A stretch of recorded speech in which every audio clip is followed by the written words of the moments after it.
Good evening, everybody. It's so nice to welcome so many viewers today. My name is Sharon Golan-Yaron. I'm the program director of the Liebling House, and we are a municipal center, actually a prolonged arm of the engineering department.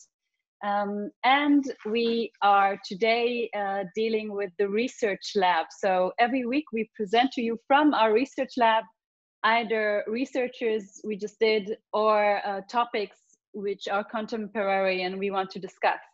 So today I'm very pleased to have the cooperation with the Swiss embassy in Israel, which is also supporting this project, Wake Up Diplomacy Towards a Healthy Future, which we are part in with this discussion. And we have a topic which I think is relevant for every city around the world, but I think particularly maybe comparing Zurich and Tel Aviv is fascinating. When I started researching a little bit about both cities, I found out that both of the cities are practically the same size, which I could not imagine before. But if we talk about Tel Aviv, then there is 451 inhabitants, 451,000 inhabitants. And in Zurich, there are 402,000 inhabitants. So it's practically just roughly less than 500,000.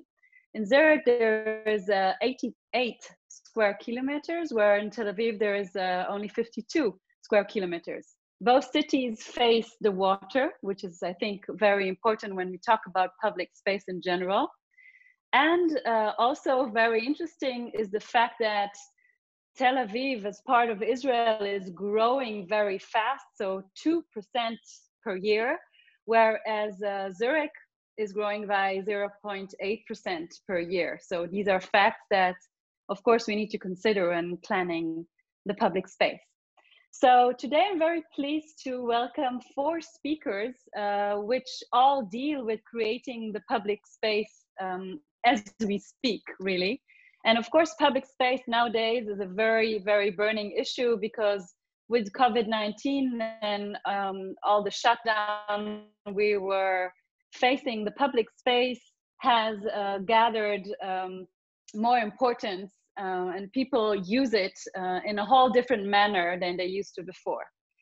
So I would like to introduce our 4 speakers, and then we'll have a bilateral Zurich, Tel Aviv, Swiss-Israeli kind of dialogue, where I would also want to invite the guests to just write in the chat if you have questions. Each of the speakers is going to present about like 10 to 15 minutes their main issues that they gathered, which are dealing with public space. And then we're going to open it up for questions that we prepared, and also hopefully later for a broader discussion. So let me introduce you first, Yoav David. Yoav David is, of course, the city architect. All of the Israelis here must know him. He's responsible for planning the public space in the city, urban design and private construction plans and public buildings and urban renewal plans. He leads issues of sustainable planning and energy in the city planning and the municipality's readiness to deal with the climate crisis. So this is Yoav from the Israeli Tel Aviv municipality side. Hello, good then evening. We have Okay. Yes, good evening. Good evening. Did I nice introduce you correct? Nice to have you here with us. Unfortunately, we cannot host you in Tel Aviv, but we'll do the best in this session, this Zoom session. Good evening, and nice to have you with us. Great. So your counter is Jacqueline Parish from Zurich. She's a landscape architect. And she, after her graduation, she's worked in Berlin and Zurich as a landscape architect, during which she pursued part-time postgraduate studies in spatial planning at Network City and Landscape ETH Zurich. Until 2006, she developed and directed the Master of Advanced Studies in Landscape Architecture at the ETH Zurich at the chair of Professor Christoph Gierot. Since 2007, She's in charge of the team within the city of Zurich for the design of public space.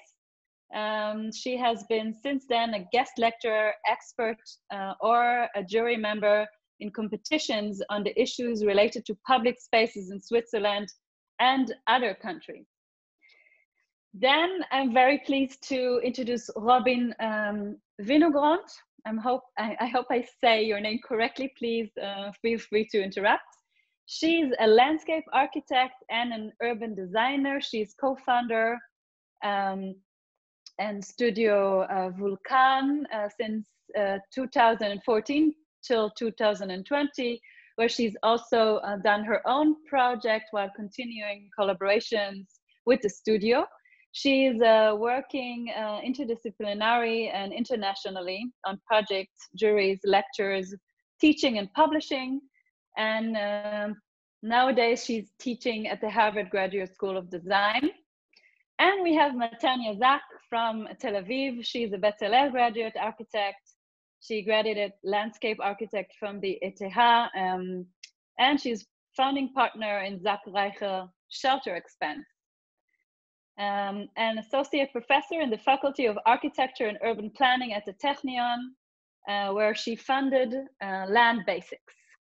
So I'm very pleased that you can all join us, and I'm looking forward to a very fruitful discussion. And Yoav, please, if you may start with your presentation on urban spaces and what we're facing with COVID-19 nowadays in Tel Aviv. We can't hear you. Okay, in a moment I will be with you. Yes, take your time.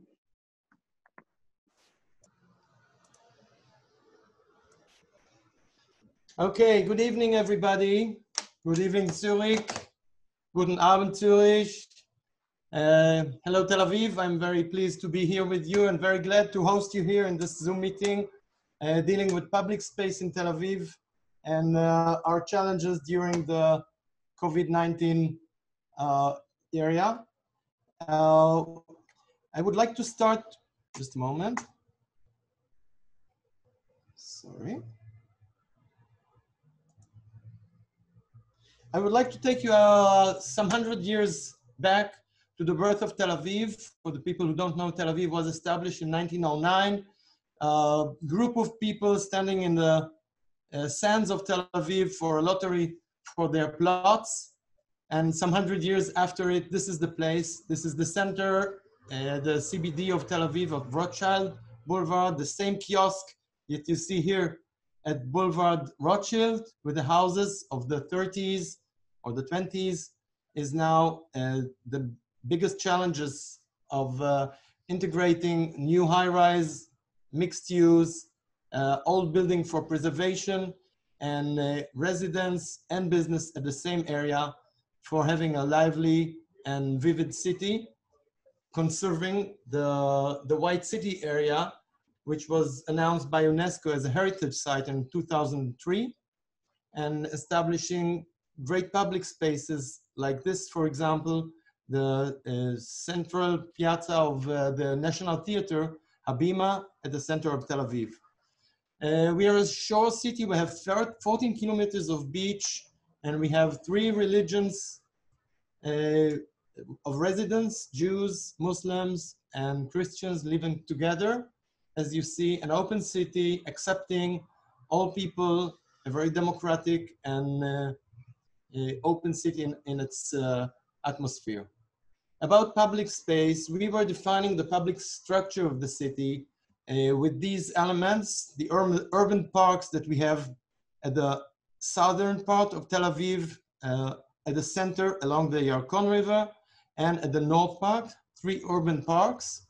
The shoreline, which is the main open space and the connector as a recreation and leisure center, 14 kilometers of sea promenade, green network of boulevards, like you see here at the center of the city, the historical boulevards, and events and squares that are kind of urban nodes for activity. This is our heritage. These are some sites from the boulevards of Tel Aviv.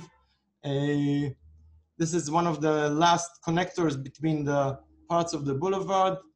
Of course, always having in mind walkability, connectivity between areas, integrating bicycle lanes, and providing places for people to meet and to have their activities.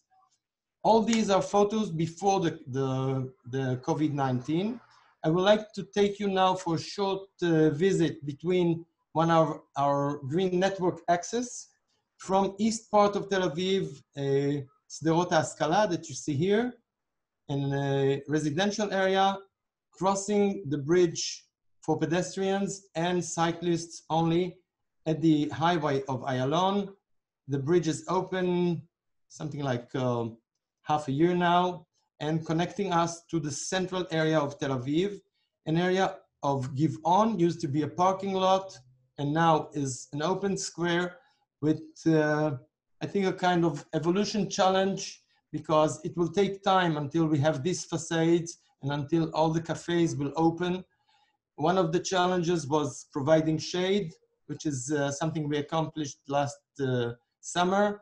And this is the next stage. We are going to integrate areas of lawn and activity and playgrounds for children, as we have a lot of new residents in this area. From there on the axis, we go to the Cinematheque Square, and from there, Kikar Abima, the National Theater and Man Auditorium, the Philharmonic House, going down on Bugrashov to the sea and meeting the Seashore Promenade and its new design, which opened areas for pedestrian, shades, connectivity between the area of the city, the promenade, and the sand promenade, and areas of beach. The next project on the beach, which I really hope that we'll have a starting of construction during the next year, is the Dolphinarium Municipal Surfing Community Center that you see here. And along this area, we also work on shrinking the asphalt area and making more places for pedestrian, as they have a new way of connecting between the Opera Square and the Sea Promenade. One of the new connectors between the boulevards of Tel Aviv and the seashore is Nordau Boulevard, which is the first time that one of the boulevards of the city will get to the seashore and to the promenade next to the sea. TLV Port is something that a lot of people already know, even abroad. And from there, we have the bridge connecting us to the future areas of Tel Aviv, northwest area, planning residents, and somehow between 25 and 30,000 new residents in planning for the next 25, 30 years. This was Tel Aviv before the pandemic, and then during February and March, we got this unexpected phenomena, and the city emptied. There is a short movie of Nadav Tzofi that you can see. I will not do it now in this presentation. It's called Corona City, and you can see how sad and empty the city became. The city got 2 times a complete shutdown. People were closed at home. The streets were empty. The shops were closed, and we had to cope with a new challenge. Some artists had the challenge to use these very important nodes of Tel Aviv, like here, for example, the memory place of the founders of Tel Aviv, a woman with a swimming suit here, the same woman in the Rabin Square. The city was empty, the public space was deserted.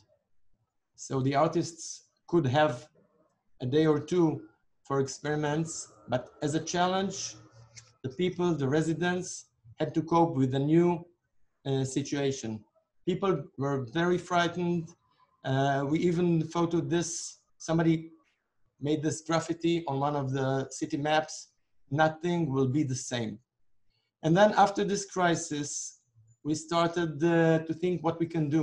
Before we show you the public space during and after this area, I wanted to share with you this very important project that the municipality had with volunteers.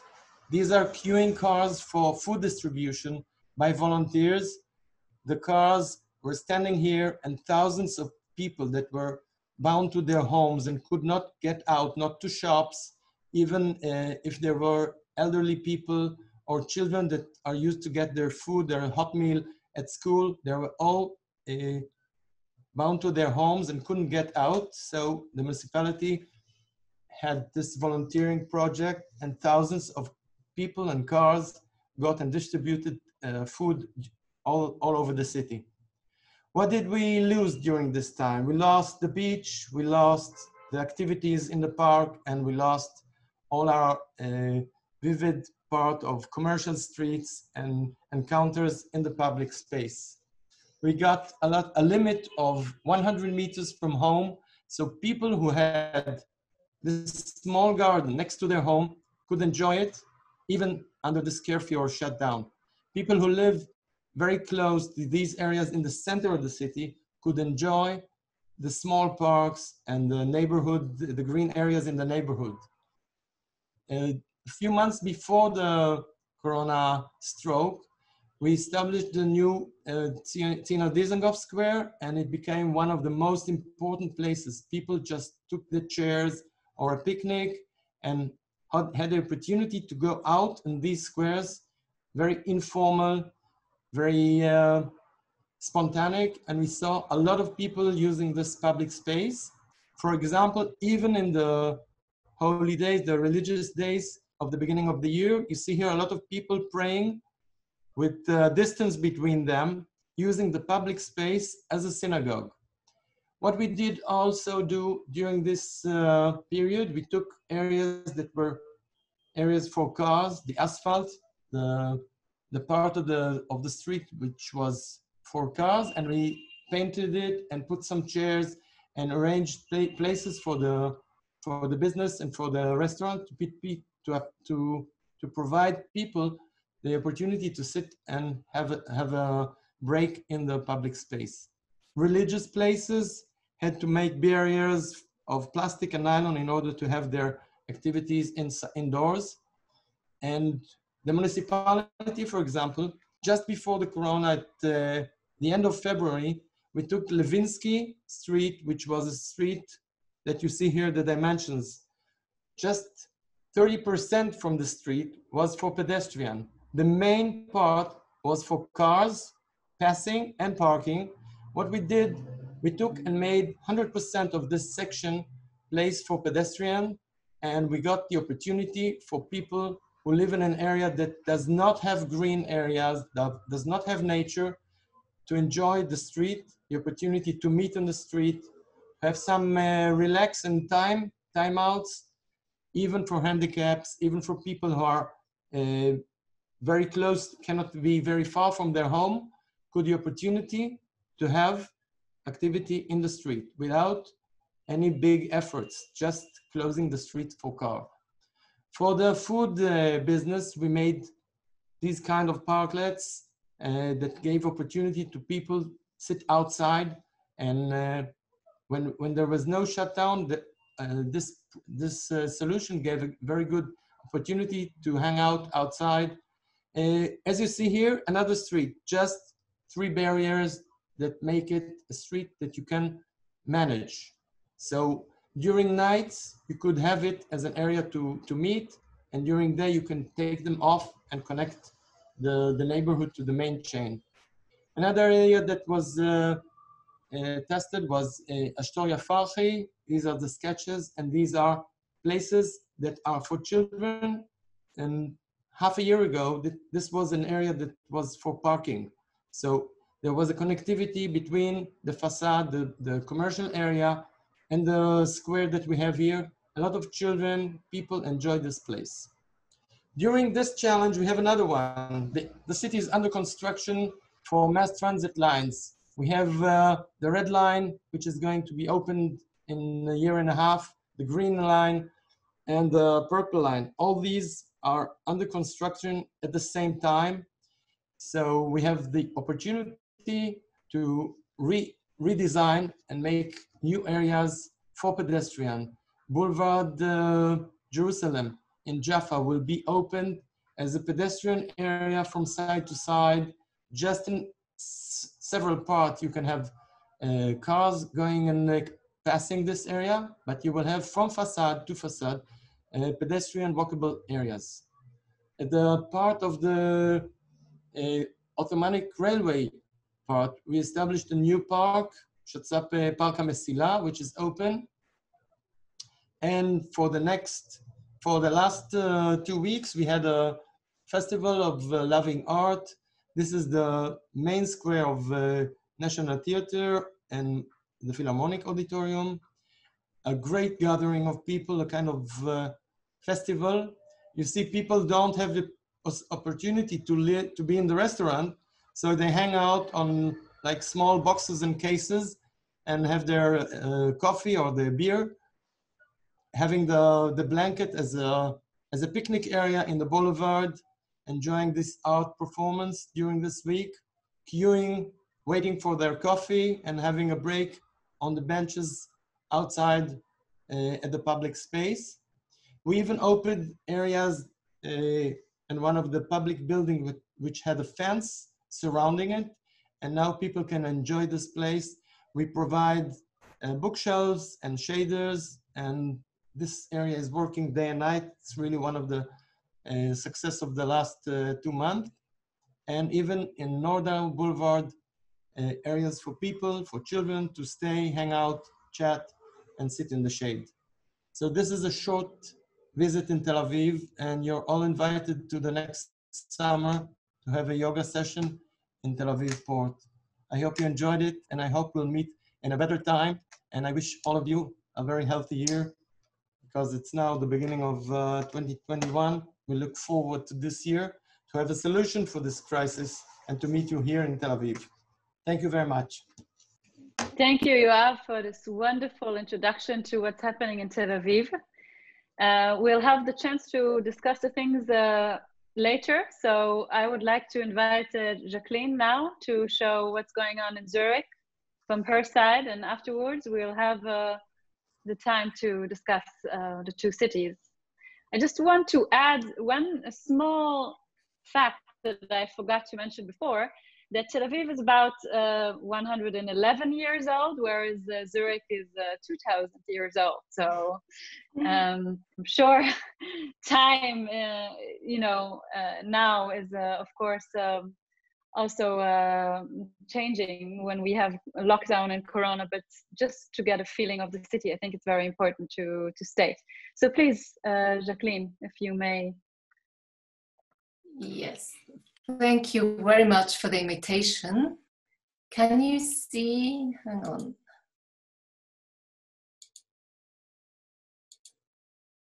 Is that okay? That's great. Thank you. You can see it? Good. Well, thank you very much for the invitation. It's 0 degrees in Zurich. It's cold and it's gray. So it's quite a different place to be in, I feel, at the moment. I want to show you some pictures of 2 weeks ago where we had quite still a pleasant spring temperature. This is the Limmat, the river flowing through Zurich. And I want to start with just some thoughts about this Corona time, this crazy time we are all in, Zurich 2020. What's clear, public space gains in importance. For recreation, that was one of the major observations we made. Everyone goes out for walks and for social interaction in the way we're allowed to interact, and for physical movement and health. So definitely a high increase of jogging, of running, of sport activity in Zurich. But for the time, and I think it's really interesting to now compare cities internationally, comparing cities in Switzerland, which we just did a couple of weeks ago, there's not that much activity just related to public space in terms of creating new spaces. So I have to say it's too early actually to make something like a conclusion from the time we are in, because we're in the middle of the second wave and winter starting. But what I would like to show you is basically two ways how we develop public spaces. And maybe we can discuss this then after, because one way, or one of the major catalysts of developing public spaces is maintenance. It's the redevelopment of infrastructure. It's also new trams. There's also some new projects, big projects. But the major issue that we use to develop public spaces is the redevelopment of infrastructure. There's something like 730 kilometers of roads or 166 kilometers of tram tracks. So the whole public transport system that exists is one of the major triggers. In other words, when something has to be rebuilt, we try and use also the same money to improve the situation, how we find it before construction and then after. And the challenge or the aim we have by doing that is written in a strategy. We call it Stadträume Zürich, and standards and a plan, this meaning plan that helps us to understand, looking at the whole city, where are we, what's the context, what's the use of the space, is it international, is it a neighborhood space? And every time we get the opportunity to develop something, we apply this strategy. And that leads to something like 100, 120 projects. I'm not going to show that, but I want to show you some examples of that.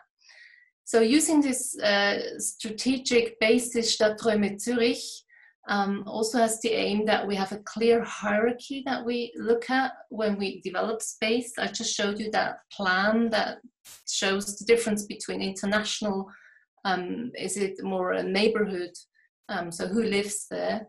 We attempt a certain coherent design standards that we use. Standard usually comes from the use that has been established, and we think it's a good element. It works in its design. And the major issue is to check the pleasance of stay. So we try and improve the amenity quality or the quality of stay. So this in the back, that's something we've been doing since, well, I've been doing for the past 10 years, so a long time. Overlaid with current challenges, it's definitely densification and climate change. And densification compared to Tel Aviv, it's really different. Thank you, Sharon, for the introduction. It's a different density we have. It's nevertheless something like 100,000 inhabitants that we think will come up to 2040, which means it's a challenge. It's a fifth of the population in increase. So the question is, where is this going to happen? And these are plans we are now currently still discussing on, but it's definitely already a basis to show where we expect densification and also where we think new public spaces need to evolve connected with densification.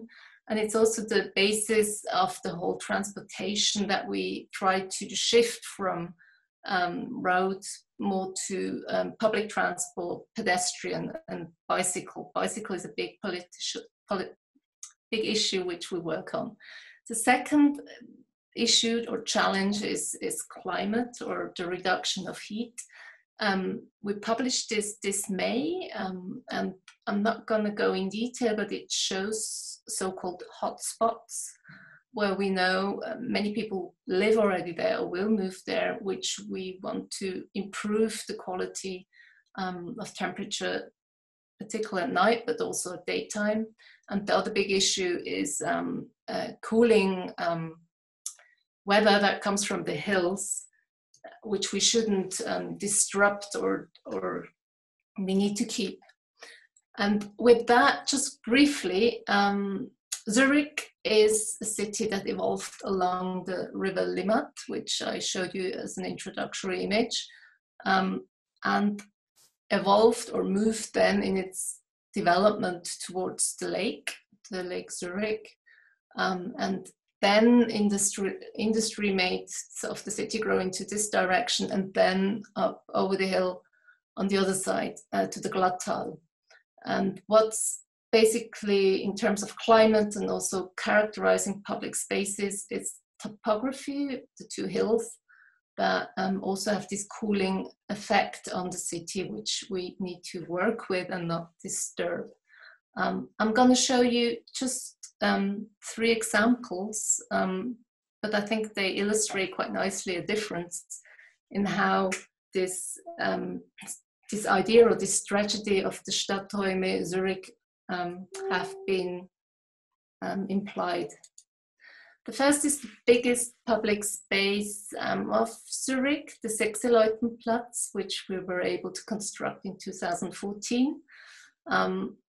The issue here was that the parking space in front of the opera is now an underground car parking, which allowed us to make a big space, and also something we introduced at that time and we use now in other spaces are this flexible seating, which allows us to place seating near shade, near water, and it's really a popular place. Also, it's interesting because it's a total new scale, a new urban scale that Zurich was able to introduce a couple of years ago.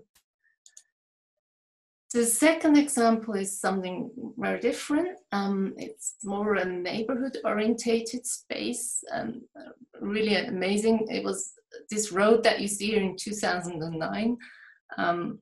We were able to get out the traffic through a bypass highway that goes out around the city, going through this Uetliberg chain I just showed you, which allows us to redevelop this road. This is this road in the back, Weststraße, which is now used speed 30, so it's limited speed that allows here totally different quality of life to happen. And we were able to open up this public space, this Burgpacher Platz. At the time of opening, this was not used strongly. Now it's an ice cream place, very popular, where a lot of people go. The second public space also related with this construction, it's called die flankierenden Maßnahmen of this bypass Zurich West, is this Burgpacher Platz. You see this old fountain, or the fountain was here before. Here again, we were allowed to take out the cars and even make a shared space. So it's, you're only, well, pedestrians have the priority on this space. And here again, or quite beautifully, how the neighborhood starts to acquire it. A new cafe opened up at the Bullinger Platz, and it's a very, very popular place to be. Also in this summer, of course. The third example, it's Röschibachplatz.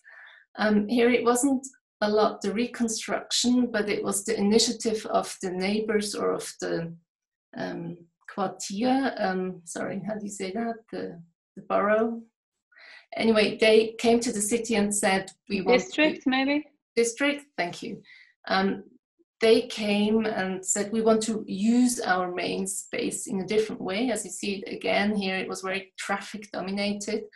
And what we were able to do in quite a big participation process was to find out the use that they really wanted here and what it needed. It's something quite simple. We just open up here this coral stoned area, and here again it's a shared space, so pedestrians have priority, which allowed also this cafe restaurant Nordek to come out, and Nordbrücke, and the use particularly as a market space to happen. And it's now a very popular place to be. So that was just 3 examples, or 4 examples from developments that the city has been doing and still is doing at the moment. A different way and is this piazza pop-up concept that we introduced 2017. This is the Dammsteg. Here again, the River Limmat. The first pictures were a bit higher up, and the idea is to use land that's not usable, or make land that's not usable as a public space. As it's called, it's piazza pop-up, with the idea that it comes, and that's still here, but it also might go again. And these are the elements. We call this kit of furniture of the piazza pop-up. Just some benches, some plants, some tables, an information sign, a litter bin. And that was the area where I just showed you earlier on, this Anna Kalava-Platz. It's just next to the Bullingerplatz, where we tested, that's the Bullingerplatz, where we tested these elements. So the first scheme, 2017, was to just go out and find out what happens if we do this. People liked it and also disliked it. For example, the Hallwilplatz was clearly the wrong place to try this, or to aim and change the space. Other places which we introduced 2018-19, like the Zehntenhaus, or also this Wildbachstraße, are more successful, and we start to realize that it really does change or have an effect on different usage possibilities. Bernina-Platz is that space where we now do a project out of it. So we take away again the elements and we want to build it in a form that it's going to stay for a long term. Other places like Langstrasse, there is a place where we realized it's not the place to try and redevelop or change it in that sense. What's important, we ask people how they like it and in what sense they think what's important in terms of use for the future development. And with this picture I would like to end. This is the Wildbachstraße. And as I said, as an introduction, I think we'll have to discuss later on this whole time we are in and what COVID means. For us, it really means we are trying and we have to develop public spaces more. And in that sense, I'd like to thank you for your attention. Thank you, Jacqueline. That was wonderful. Before we move on to Robin, I would still want to ask you and Yoav, because you really showed us a lot of sort of, it looked like grassroots projects, although they're actually planned with the municipality itself, but they're sort of an eye level with the pedestrians, more than we are used to, like those pop-up spaces that you showed. Both of you are kind of something that we see more and more. And I would like to ask maybe you, Yoav, first, do you feel that the municipality is more easy going today when it comes to creating public spaces that might be not forever, but that might be just temporary? How does the municipality act different now when you compare it to maybe a year ago? I think that we have definitely a change in their attitude, in our attitude. I think more opportunities to do short-term installation, more opportunities to meet people and to provide community spaces for meeting, more importance of integrating nature into our public space in areas that are at the outskirts of Tel Aviv. We understand that the need for people to get open and green space is so intense and so easy to achieve when you go and try to integrate the nature and the places that are just next to their homes. And the idea of having very large scale project, which takes a lot of time, effort, planning time, and execution time, is something that we are now understanding it's not the right solution for this period of time. As I mentioned, the city is under construction of 3 major mass transportation projects and a lot of bicycle lanes. and new lanes for traffic, for public traffic. So the main idea is to do very quickly public spaces next to the people's house using roofs, which is another issue that I did not mention, and encouraging and showing people the opportunity to do things in their own gardens and the spaces between buildings, which are sometimes neglected and not appreciated and developed as they should be. So I think really it's an area and an opportunity to have a lot of new issues and approach to things. So encourage public participation and also taking care of the urban space and feeling that the urban space sort of is their backyard and their sort of responsibility as well. Do you feel like this, Jacqueline, when it comes to Zurich in that manner? Well, as I showed, it's quite a long-term scheme that we're working on. It's not totally new. It's not a thing of the last half year or say 6 months. What has happened, particularly in spring, was there were certain areas along the lake which were restricted. That was the area one was not allowed to go because the use otherwise was open and free. I think what's definitely a challenge, as I said, is the need and the urge for nature recreation and the link to climate. And this whole time now gives the issue more importance. We are testing quite a lot of places how we can improve that situation. How can we, Schwammstadt is one word with that. We try to figure out how can we have more wet areas where we can plant more trees. So it's again an overall aim that I don't think just happens only now. It's going to be a sort of a long-term development we're all in. So yes, of course, there's more. I think there's more opportunity now and a sensitivity to all these issues. But at the same time, I feel there are a lot of schemes we've been working on for a long time and will be still continuing to work on. Okay, Yoav, I think what Jacqueline just mentioned, that trying to find spaces to plant more trees is happening in Tel Aviv as well. Is that true? I think there is an initiative like this. Yes, of course. I would like maybe Boaz Kedar, you want to say something about this? Boaz Kedar is yeah, great, please. Unit of Sustainable Planning and Energy in Tel Aviv. Yes, Boaz. Thank you, Yoav. Hi, everyone. Great to be here. My name is Boaz Kedar. I'm head of Sustainable Planning and Renewable Energy in the Architect's Office. We've actually embarked on quite a wide effort. We call it the Urban Forest. I thought we have architect Tali Bergel here with us, who is coordinating it and is leading this effort. It might seem obvious to some of you from, countries with a climate that's a bit less harsh than our Mediterranean climate, but we realize that we don't have sort of a one-stop shop for dealing with urban forestry. So we have about 250,000 trees in Tel Aviv's urban realm. Some of them in private parcels, but most of them in the public areas, in the public realm.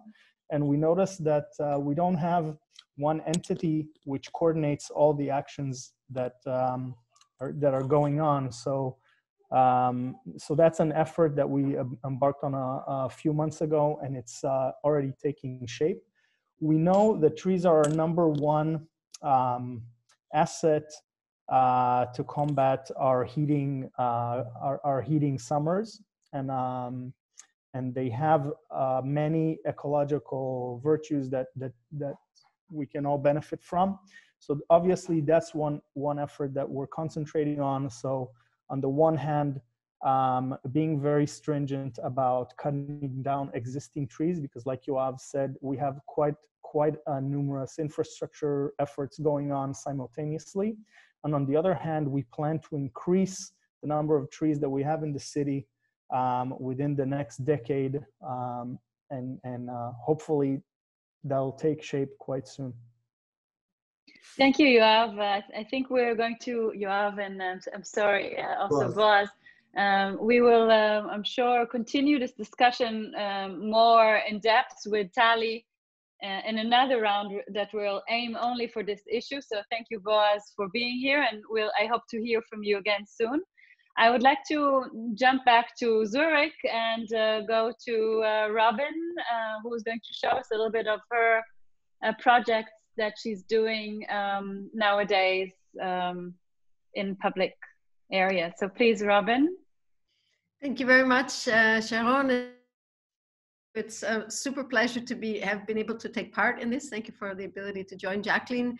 And I so wish I could be there in Tel Aviv, which is a wonderful city that I've been to. But we'll do our best, and we hope this can take place maybe next year somehow. Okay, so thank you also for the very interesting, strong, and relevant questions you sent us. And I would say it hits closely to the focus of my own work, which is very much about experiencing nature, experiencing natural phenomena in the urban environment, also about cultural identity and about social engagement. So I'm going to show you several projects from myself, partially from my former office, partially from me, where in fact, I very strongly believe that in our everyday lives, especially on the urban periphery, which you'll see most of these projects are in these kind of crappy places, not the beautiful historic places, but really the hardcore places. How can we engage our imaginations and our senses for these topics, cultural identity? And there's an increased urgency, of course, for these kind of things during COVID. So what I try to do is to increase the palette, not to just take from the normal palette. Of course, we also just can't do the functional things, say there's more space and more chairs and more fountains, which are all very important things, but I'm quite interested in stretching that palette and how we can experience new ways of natural phenomena and these kind of things. So, oh, now I have a problem that my slides don't want to move forward. I'm so sorry. Why is that happening? Ah, yeah, it is. No, it's going. Oh, sorry. Okay. So it's just something that I've been working on, which I'm teaching at Harvard right now, which I've taken a term from actually a British writer, In Search of Geographical Reenchantment. And it's my own personal belief that we really need to work on places that instigate kind of a power to move us and our imaginations as well.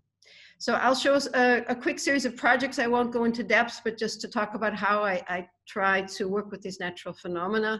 One project is a museum of natural history and a park, and this is the former site on the edge of town, just a pasture. And this is the language I used from the garden design language of using giant concrete stepping stones so that you don't have paths going from A to B, but you're forced to sort of meander through this space. This is just after planting, so it doesn't look like this anymore. But up to 7 meter in size stepping stones, which I developed from concrete. And I made them carriers of all this information about natural history. So outside of the museum is this space about nature. And at the same time, so I have to go back once more.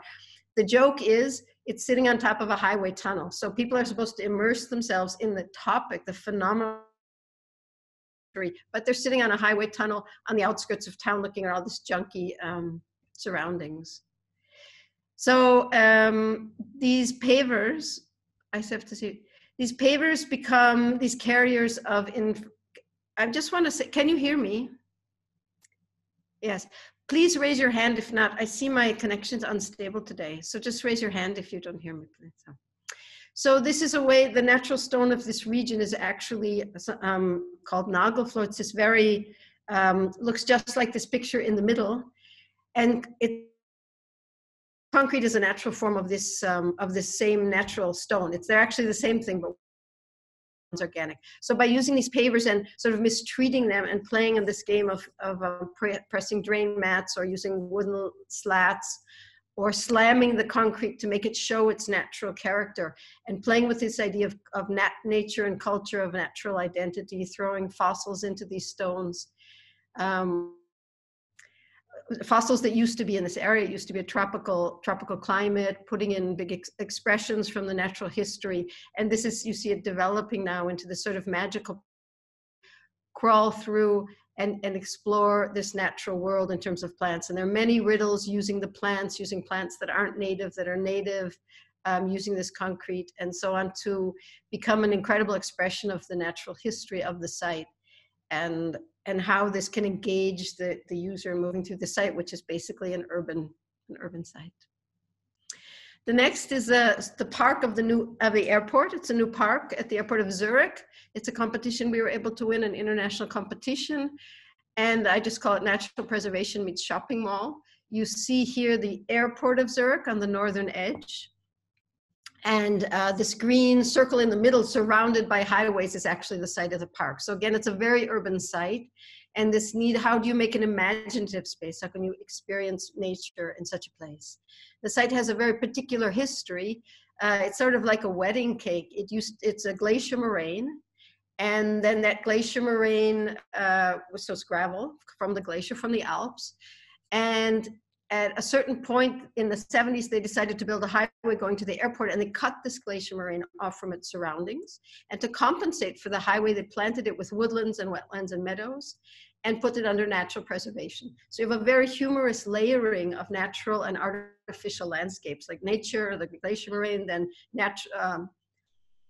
they took the excavation from the highway and plopped it on top of the glacier moraine, and then they planted it with artificially planted nature, and then they put it under natural preservation, and now it has to become a park. So it has this very strange sense of looking very natural, but you're staring at the parking garages of the airport and the highway. So I found this contrast very fascinating between this kind of frictions of the contemporary landscape. This is the plan we entered to the competition, and there's basically two narratives that the project shows. One is the big tree ring, you see with the red trees, which expresses the natural glacier moraine as a hill, but it also relates to this giant new building of the airport called the Circle. You see on the left, a huge new development from Yamamoto, from Tokyo. And it also creates these different environments, the tree ring, the woodland ring around it, and the tree ring. And this ring, you can imagine, is 200 meters in diameter. And the second narrative of this site, which I tried to communicate to people, is the vertical layering, which I just told you about. So it's experiencing the glacier moraine, which is kind of archaic Swiss, and then going through the woodland layer as you move up the hill. And then this strange topographical sculpture, which is the excavation from the highway plopped on top of the glacier moraine. And then as well the sky, because to activate the sky as a place of experience, the sky that connects all of us living on the planet. And it's related to the airspace the airplanes are flying over. So was my attempt to activate these 4 vertical layers, and these are the competition visualizations. We've just opened the park 2 weeks ago, moving up through the glacier moraine, landing in the woodland layer, which is there are very few old trees on that site. They're all quite young, of course. And then this is a pavilion placed in the layer. The pavilion climbs up the hill, so it activates the hill. And the sky platform, which I called it, and it has a reflecting layer of water, and the steam actually makes the sky, which we don't usually see, we see as a void, into a physical space which we can sense with our bodies and walk through. So here are a few images of the site, which has just been completed. That's the tree ring. Those are about 12 meters high. The pavilion, which is set in this small woodland, and the site's very barren, but it's set in there to feel very embedded. I put in yoga mats. I was thinking, what are all the uses these people might want? What do you want to do at lunchtime when you're free and you only have half an hour? You might want to do some yoga, read a book. So you feel immersed in the woods, although you actually are looking out at a highway and parking garages and the airport and listening to the airplanes. A fire ring to grill at your lunchtime. It's a national sport to grill. So it's kind of a fire ring where many people who don't know each other can all come together and meet together. This is the kind of the views you get, very strange frictions of the site. And this is the sky platform now. It's about 30 meters in diameter, and it has this activation of the sky. The next project is a very tiny project, also on the edge of town, in a suburban area. And I was asked by this city to do something to activate the woods, to make them into an experience. And you see here on the plan where it's actually just next to the suburban, like literally the washroom windows of these houses. It asked me to begin with this small woodland hill. And I went trampling around in this woodland site, and I realized that there are 3 completely different experiences of woodlands within this very tiny site. And we're all faced with the situation today where we very quickly want to be able to immerse ourselves in nature or in a woodland, but we only have 20 minutes free. So I said, okay, I want to deal with this magical ability of woodlands to be a place you become immersed in. And I will make these 3 little plazas. This project is called Wildwood Plaza. And instead of just rushing through the woods and walking your dog, which most people do, it forces you in a way to stop and to see these woodland expressions. And to do that sense of immersion, I made the paving the identical material as the woods itself. So that place melts literally with its surroundings. And you just sit in these small places, although you're just on the edge of town, or like very, very close to the town center. And these are circular plazas, so there's no front and no back. This is the characteristic of woodlands, is you feel like you get lost in them immediately because there's no front, no back, no left, no right. And these little circular plazas, built of the same materials as the woods, are just a place to kind of sit and watch the woods grow. And they each have a completely different character of woodland. So you see this pioneer, very pioneer expression. This one, you see these stately beech trees. And in the last one, you have this strange apocalyptic thrown around trees. And so all of these trees address their particular site. And this was a project the city asked me to do to follow up. They got a prize for that one, so they liked it. They said, could you make another one? And I just made this, and this is the original fire ring, which then I just made the second one at the airport park.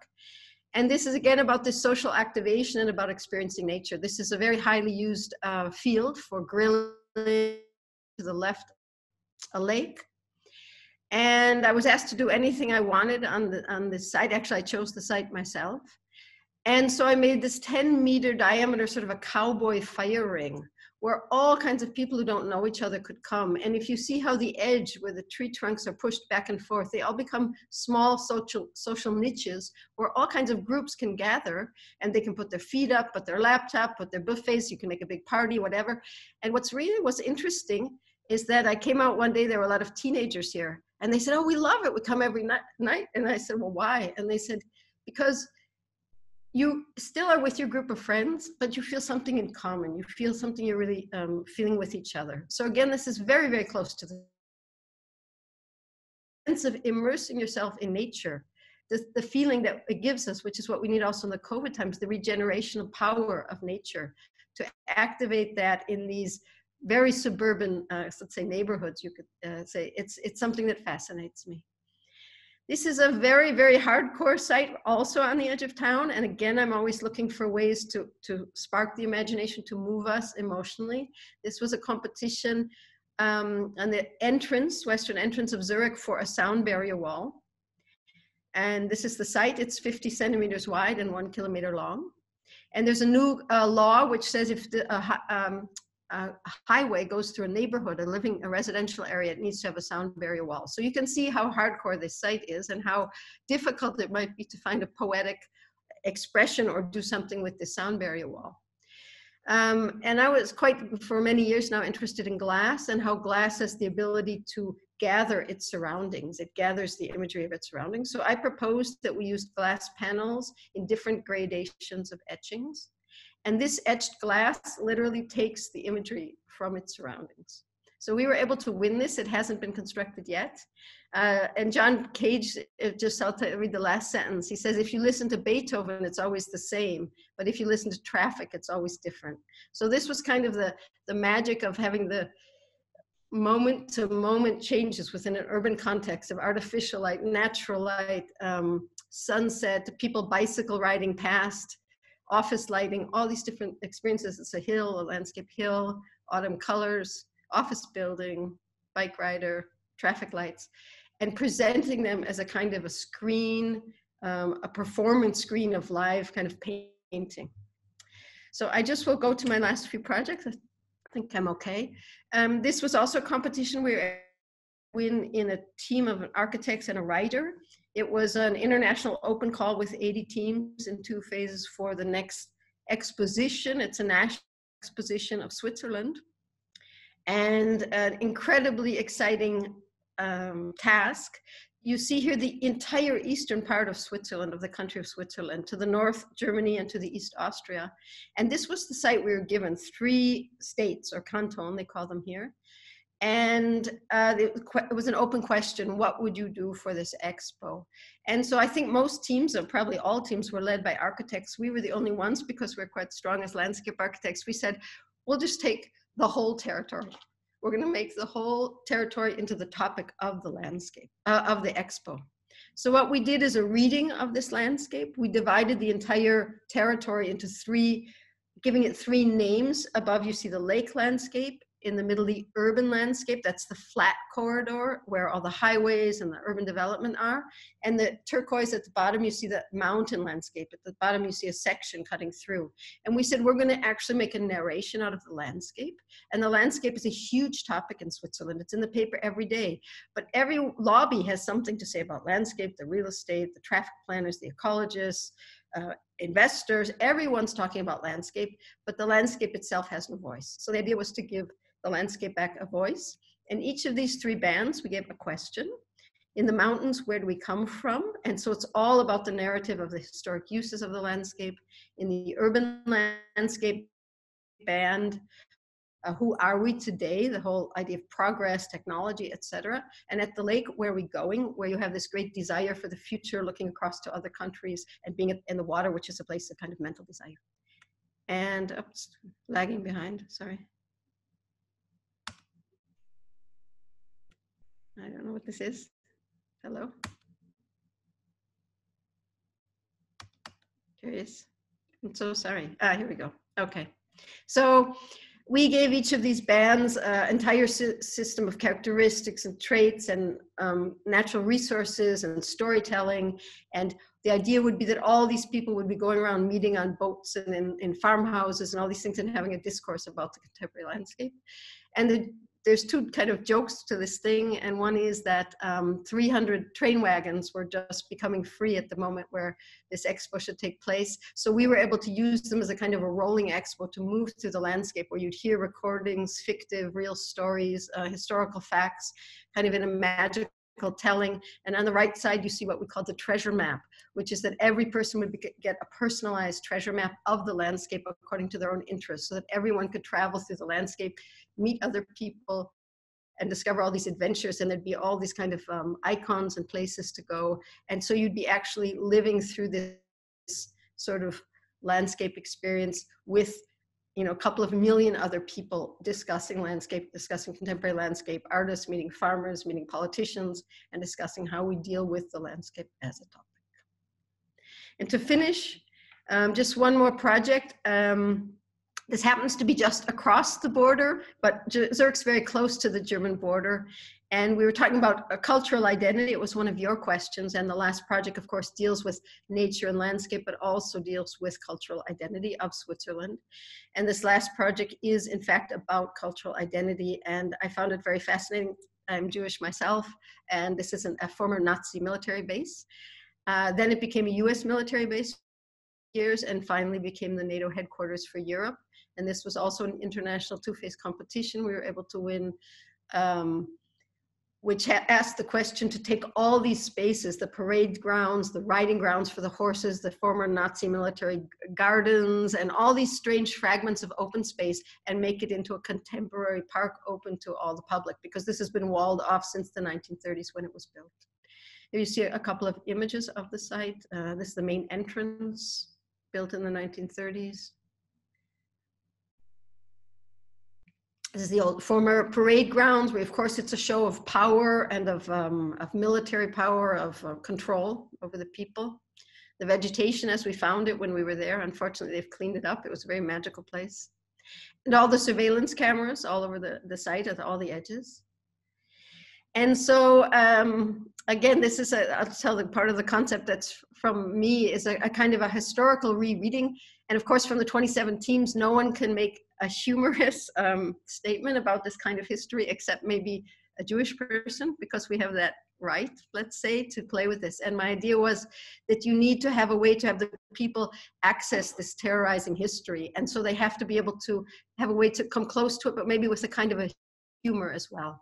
So I took an entire series of elements that the Nazis had confiscated, like the symbol of the oak tree, the symbol of the eagle, the big fences, which are control element, control cabins and all these different things. And I reinterpret them and said, okay, I'm giving them back to the German people. And I'll just show you a few of the means with which we've tried to do this. It's in also just on the edge of town in this small German city. This is the entire site with its all its fragments of open space. And the red band I'll refer to, you'll see that in a moment, this red band that holds it all together. In the lower center, you see I also renamed the places. So the old parade grounds is called the Forum, which talks about social engagement, coming together, freedom of speech. And then the riding plaza is now called the Cultural Market. So it's about coming together with creativity.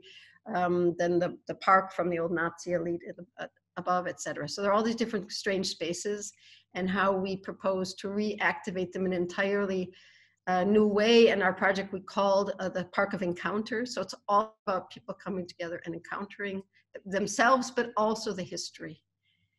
And these are just some images, and it's now under construction. And I do have new construction photos, but I'll just show a few. And I'll just give, to end the lecture, a couple of examples. This is something I'm about to develop further. For the main entrance plaza, which I showed you in the beginning, I proposed to take all the surveillance cameras, stuff them in the plaza, put the giant stone Nazi eagles down on the ground to take away their power, and to put birds' nests in all of the cameras. So basically, you'd have birds singing and kind of making fun of these stone eagles. So you're trying to create a contemporary experience that deals with contemporary nature in the city in a kind of a lightness, and at the same time commenting on this sort of returning these terrible symbols back to the German people. And this has now taken another turn. I propose that to put soundtracks in the posts with whispers of all the different eras of the history from 1930. So it's basically 90 years of history. So when you walk by, you hear soldiers maybe yelling at you or asking what you're doing there, but at the same time, children, Girl Scouts, Boy Scouts, the American jazz musicians, a lot of black jazz musicians who were there, who made the jazz clubs, French chanson. You have all these storytellings about the history of the place. So it's a way of confronting history, almost like a memorial, but with a lot of humor. This is a model of how that place will be.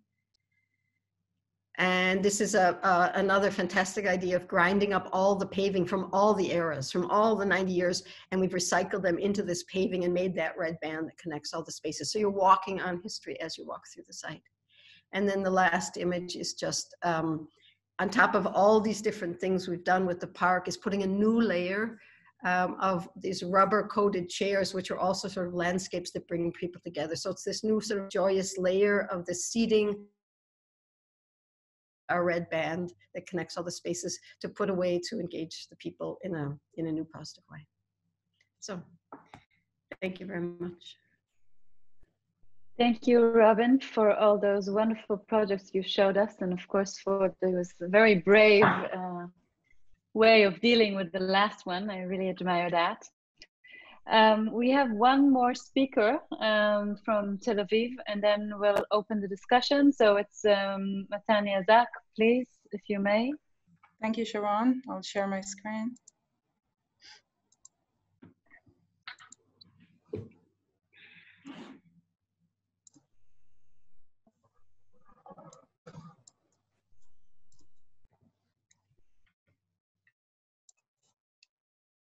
Okay, wow, what lovely lectures we heard and seen, and there are several discussions maybe that we can take from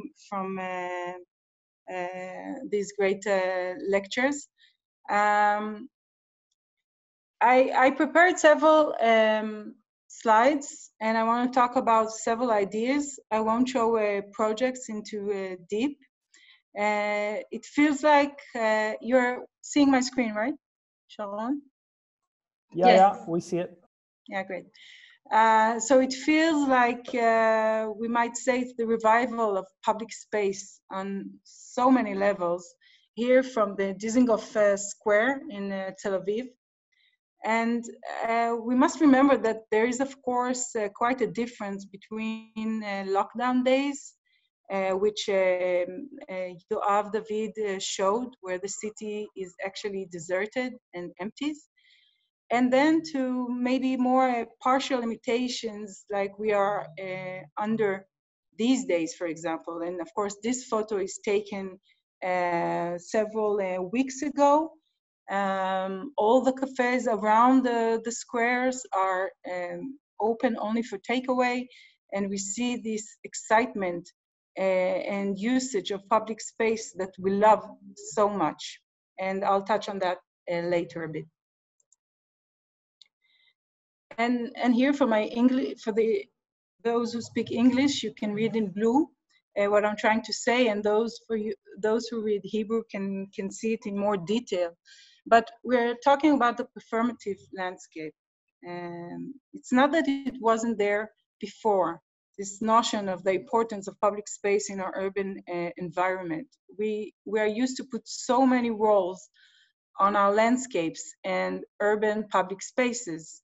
And you can see public health and community, the role of landscapes and public space and the way they contribute to public health and community. And then we can go with environment and biodiversity, and of course, programs and usages and green infrastructure and productive landscapes. All together, this performative landscape. So basically, it looks like maybe our public spaces and open spaces might give answer to so many of our needs in the future. And of course, it becomes more interesting when we add the built layer, infrastructure, housing, etc. And this is the place actually where it becomes more of an interest to us. And that's where we need the integration. And that's where we need the optimization. So, for example, if we look into our most densely urban environments, we need to actually rethink on a strategic scale. And here we are looking at images from Eugene Enard from Paris, beginning of the 20th century. And I think it's time, or I think we can compare the needs of today to those ideas shown by Enard. So I think we need to rethink, redesigns our street sections. And Yoav touched a bit on that, but I think we should go and be even more, I think, courageous and go a bit further on that. Maybe stay less with small potentials, but think as it is part of a big change that our cities need.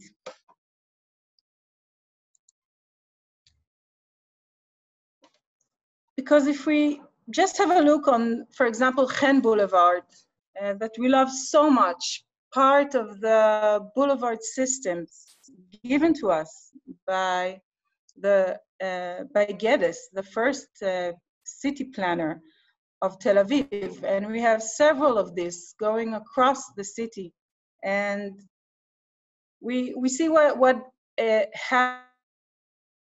It's a rainy, it's Friday afternoon. I found it quite empty, and it was good for having this picture that you can see how the space is divided.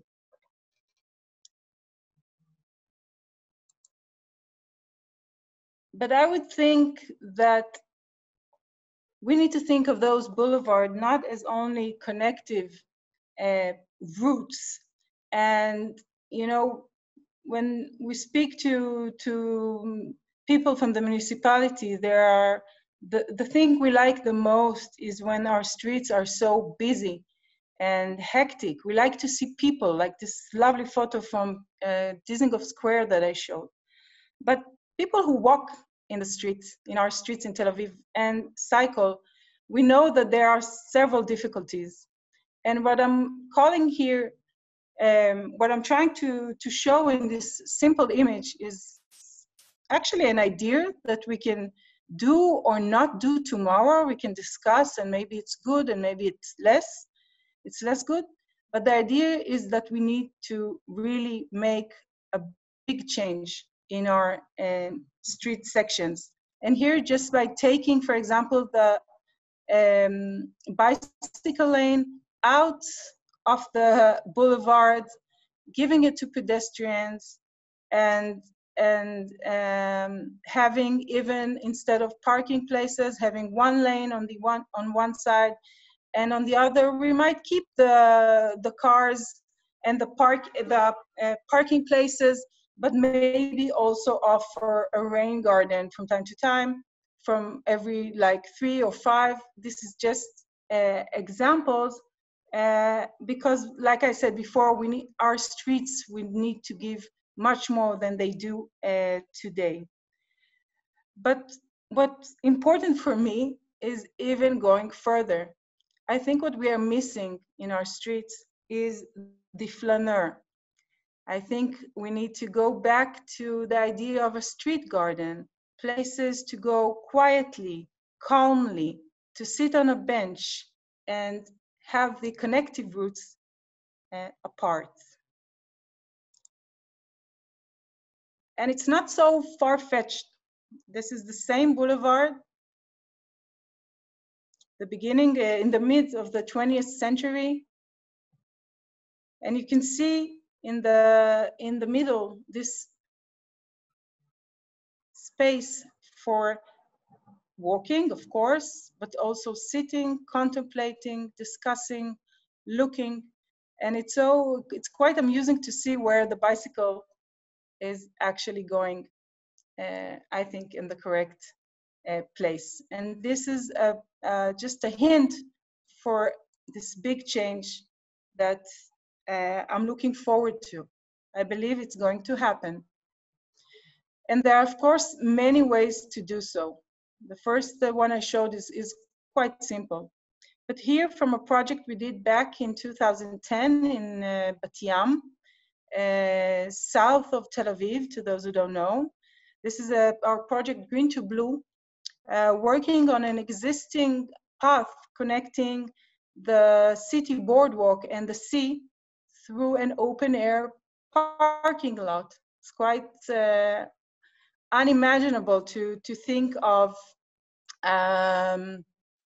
having such a usage, like a huge empty parking lot just on the seashore. And what we added was a lightweight, transparent structure, building actually the perspective to the horizon, but also doing several more things. Actually, it was a green infrastructure. We had marine wind turbines hanged above the light poles. We had flexible thin film, photovoltaic films, like shades across this route. And we had some vegetations for cooling, and we painted the path white for albedo effect. But we also had something else. We had a new idea to engage the public with this route to the sea. And what was important is the way that it was used even through construction days and nights. And of course, we were really glad to see this picnic and this woman happily taking her photos in our little project. But we had something extra, which, like I said, engaged the public. And it was quite simple. We had robotic darbukas, robotic drums, mounted on the light poles. And through an iPad interface, we allowed the public to create its own musical landscapes. And of course, it changes every time you play the drums, every time you have new activity and people using this interface. And of course, what was interesting is that children were the first one to understand what was going on and how we are using the electricity that we had caught during the day and the way it works with the iPad and drums. So I think it's one of the most important aspects of what we are talking about today. And maybe like, if to go back to the way I started, I really think that the public engagement and awareness is the big change that happened with the pandemic, because people started to ask about their environment. And we need to remember that not all cities are Tel Aviv. I love Tel Aviv. I was born here. I grew up here. And like you have showed, there are so many things, good things that are happening. I believe we can do even more, but that's for another time. But if we look at these cities, there are many questions that were raised before by maybe professionals, but I think with the pandemic, we start to hear more and more voices about the built and the open.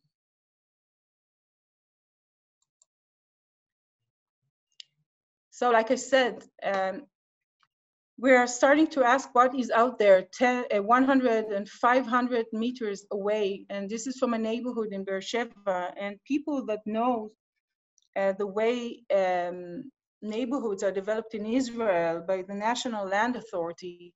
So we're working in Israel in big chunks. It's not just that the population is growing fastly, we are also developing huge portions of land. And of course, this is an old neighborhood that we worked from the master plan, and now we are doing we are actually constructing it's under construction, the neighborhood and its public spaces. And the system of linear, continuous infrastructure, but also having these pocket gardens that we introduced back to the city.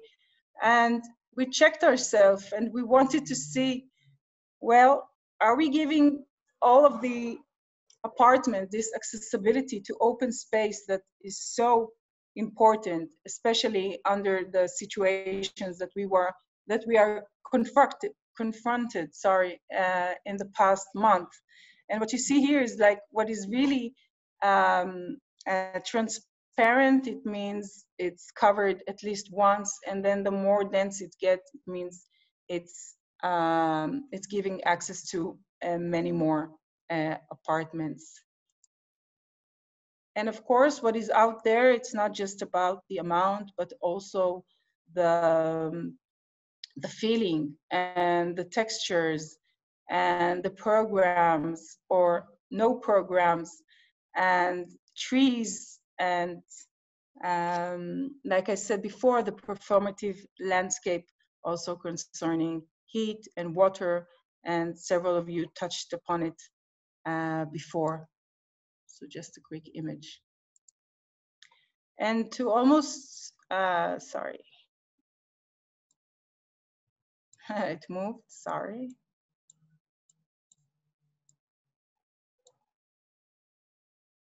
And to, just before I conclude, here from a project in Haifa Bay, where today there's the polluting industry or the petrochemical industry of Israel, and there is a huge plan. You see 40 square kilometers of area that we hope will be approved by the government. It's a governmental initiative office or by the National Land Authority, which I mentioned before, who owns the land in Israel, 92%. But there's still no government declaration that this is the way Israel is going, leaving the petrochemical industries partially in the past, and also changing the way we use these materials.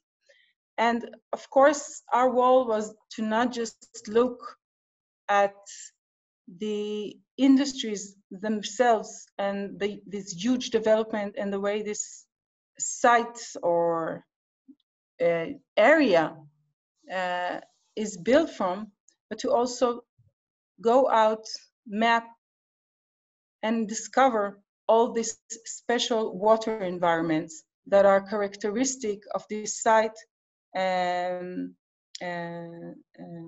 well. And again, I have this problem with the way it shows the screen, so just give me one moment before I conclude. But what I wanted to, the reason I show this quick, of course, I'm not showing the project and all its development and the role of landscape. But what I wanted to touch upon is this issue of staying strategic and asking ourselves what kind of landscapes we want to introduce to our city and built environment. And to do so, you need to start with the landscape as maybe the building stone of the urban development. And what we managed to do in Haifa is to go from the idea of developing park by park with all the difficulties that they have today on site, to try and go and develop a system, a green-blue system that introduces the regional landscape into the future city in that area. And then I think the next challenge and opportunity, and for us, the excitement, is to think of to create new typologies between built and open. And these new topologies are what Israeli space is actually missing. We are working with too little typologies, either a tower, I'm talking about the new developments, or low. And I think landscape and public spaces can be the generator of a more interesting, lively, and appealing typologies for living in the future. Thank you very much. Thank you, Matanya, for this very interesting topics you showed and discussed about, and showing us your projects as well. So what I see from both of your presentations, Robin and Matanya, is that you are sort of investigating the landscape before you do anything. So you're really looking at the sort of genius loci, you know, at the spirit of the space in order to create something. And what I think is very interesting to see is that both of you have developed a sensibility towards your project.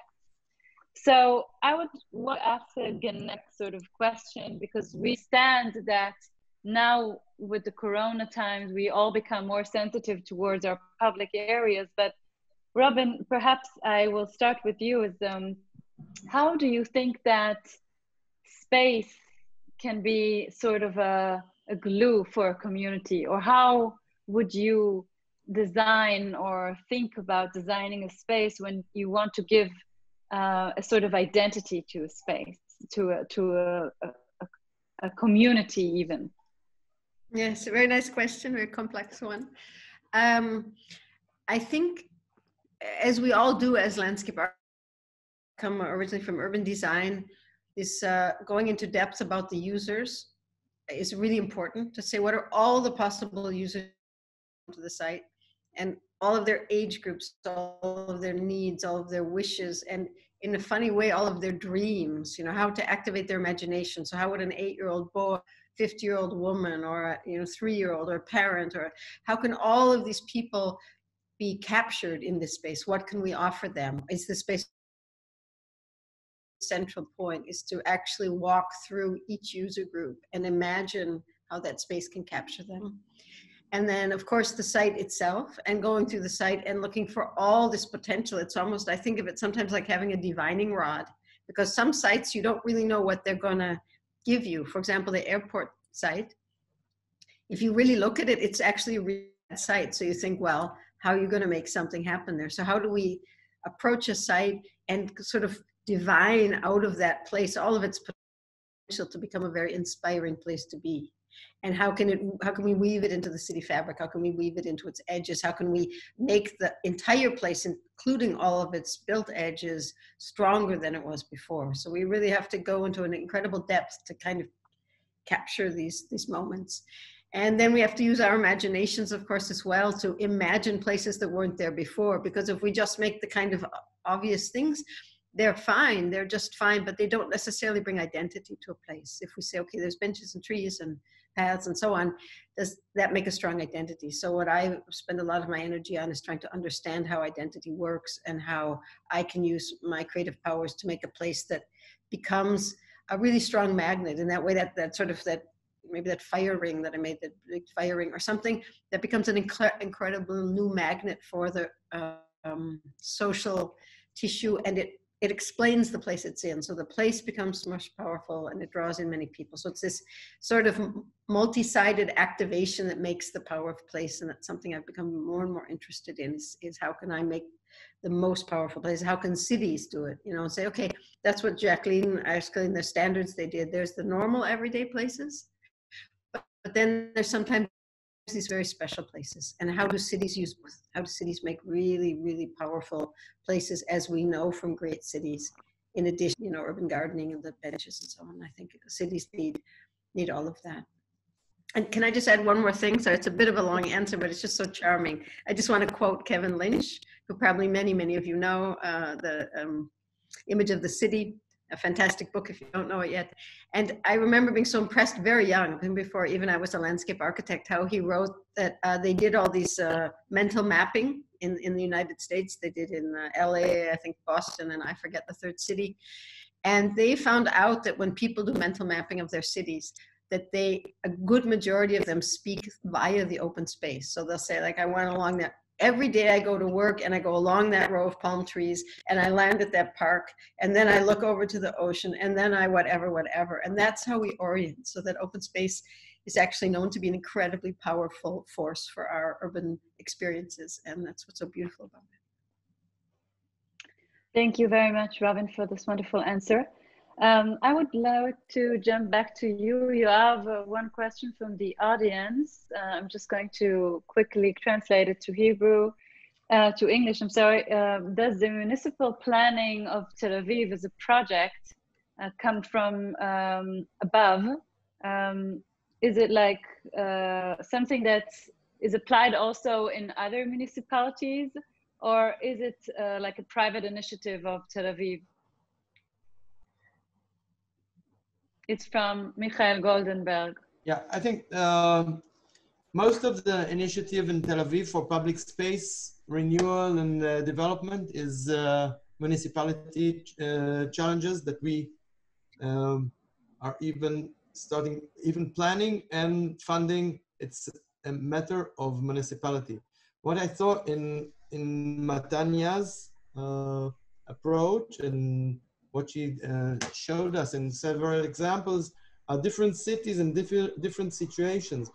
Tel Aviv is more or less already existing. It's the public issues that we are dealing with, and I think that I did not mention it during my short lecture. I just showed you the tactical project that we make, the strategic line, the approach, the ecological approach of having a new chain, integrating nature in the city. These are projects that are in different scale, and in different cities, I think there is more involvement of the state in the project. I think what we have in Tel Aviv now is the mass transport system integrated into the city. This is national. All the public development are more or less municipal initiative. So there are different changes, different challenges, and different scales that we are dealing with. And what I was focusing on during my lecture is more or less municipal, tactical areas, the very quick wins. Usually always municipal, even in smaller cities. In larger cities, what you saw Matanya and Haifa, I believe this is something that the state is involved. This is a totally different scale. and it's always the balance between both of them. In Tel Aviv, as a general issue, it's public space by municipality.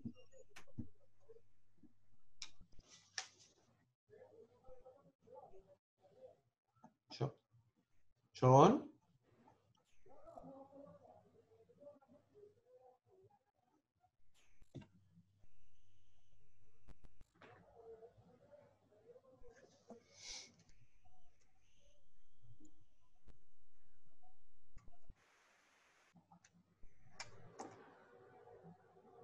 מתניה, שומעת אותי? Yeah, I do.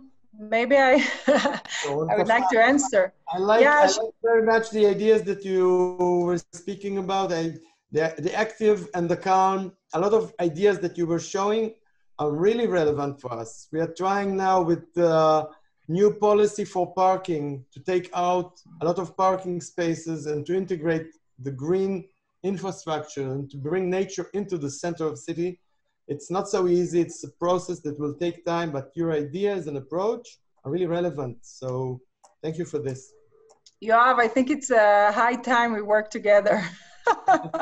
You're invited. No, but you actually mentioned something that is interesting, because we were trying to speak about Tel Aviv and Zurich as if there are issues in common. So I think globally we all have issues in common.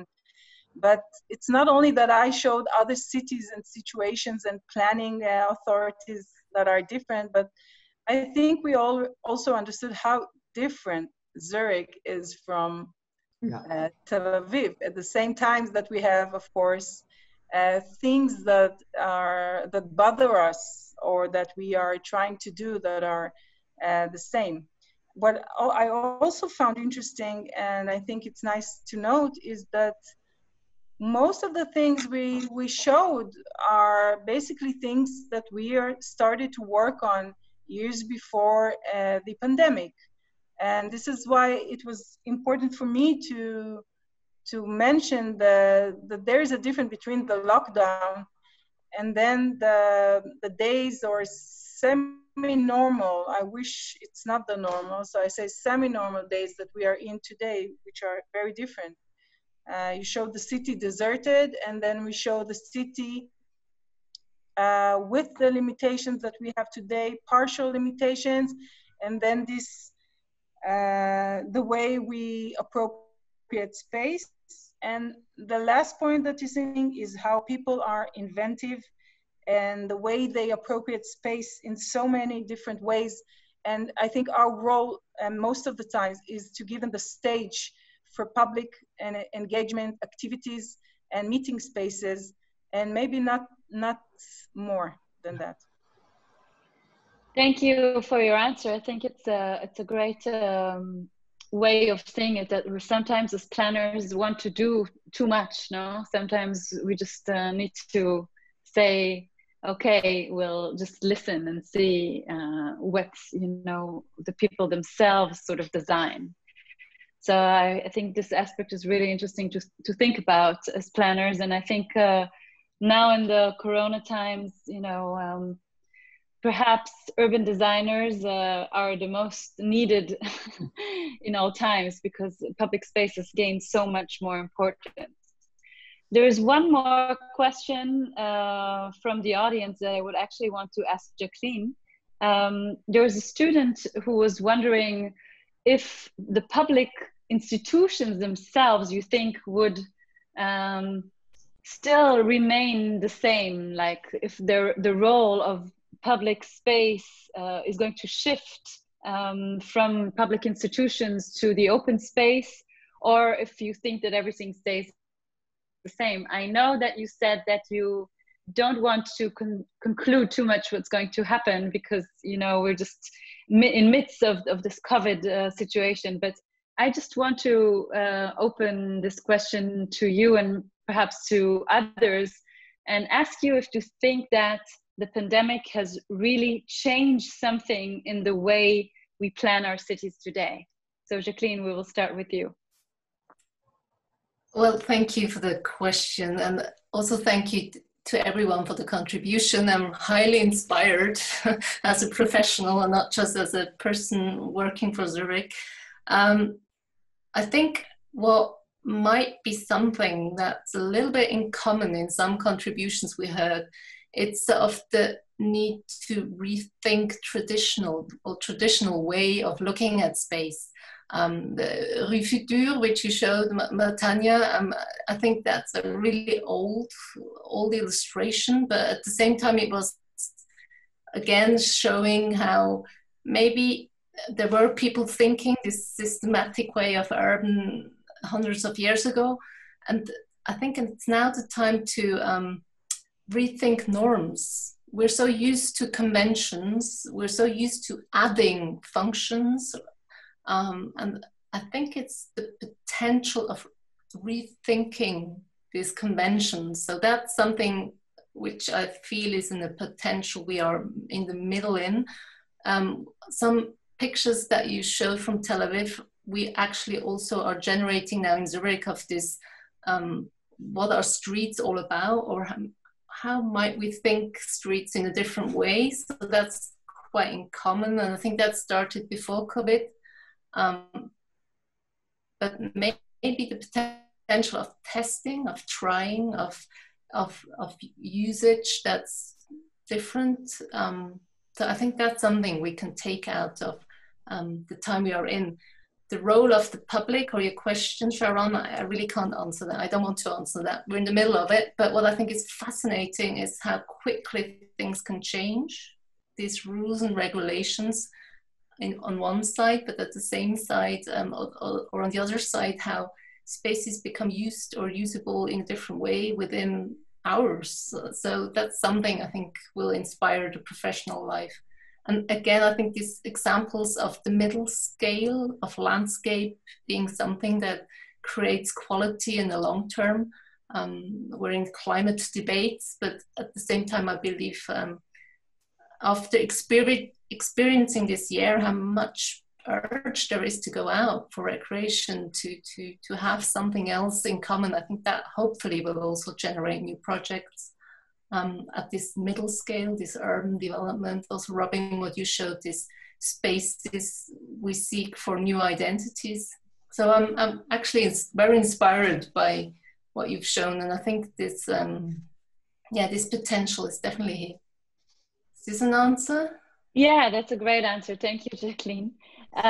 Okay, we are very, very late with our contributions today because we had so many wonderful lectures, and it's already 1 hour and 45 minutes that we've engaged the public. So if there is anybody else who wants to add, Yoav, do you want to add anything, or Robin or Tanya? Yes, just one conclusion. First of all, I want to thank all the participants, the audience, and of course the other lecturers. Thank you very much. It's really inspiring and really important. I think this pandemic brought us to confront the idea and the urge of dealing with a lot of aspects of climate change. I think nature and community are both two issues that, if we take into consideration in planning these two issues, we are at the beginning of finding the new solution for what we are coping with. I mean, we are dealing now with rain management, we are dealing with shade, all these ideas of dealing with what the earth needs us to change in our behavior and approach, the gate for a new public space and a new way of using public space. We have to listen, we have to be inventive, and out of imagine ideas that I heard today are really relevant for us, and I really thank you, and let's see the opportunities in the threat that we are coping with. Thank you very much. Thank you, Yoav. Anybody else? Natania or Robin? Okay, so everybody's very tired, but I think that the conclusion of Yoav is really, really to the point. We should let nature in and be part of nature and not vice versa. So thank you very much for that. I would like to invite everybody else for next week. We we have a very this time cool brand from Berlin called Graft. They're showing us the newest trends in housing that is happening in Berlin. Also a little bit talking about the pandemic situation, but trends of housing in general and how it is constructed in Berlin and in other international cities. Graft left Berlin. So please join us for next week. I'm sorry that we could not answer all the questions you've asked, but I think those inspiring lectures will linger in our heads for a while. So thank you everybody else for listening and for presenting and for being here. So see you all next week. Bye-bye. Thank you. Bye-bye. Thank you very much. Good night. Having a pleasure. Thank you.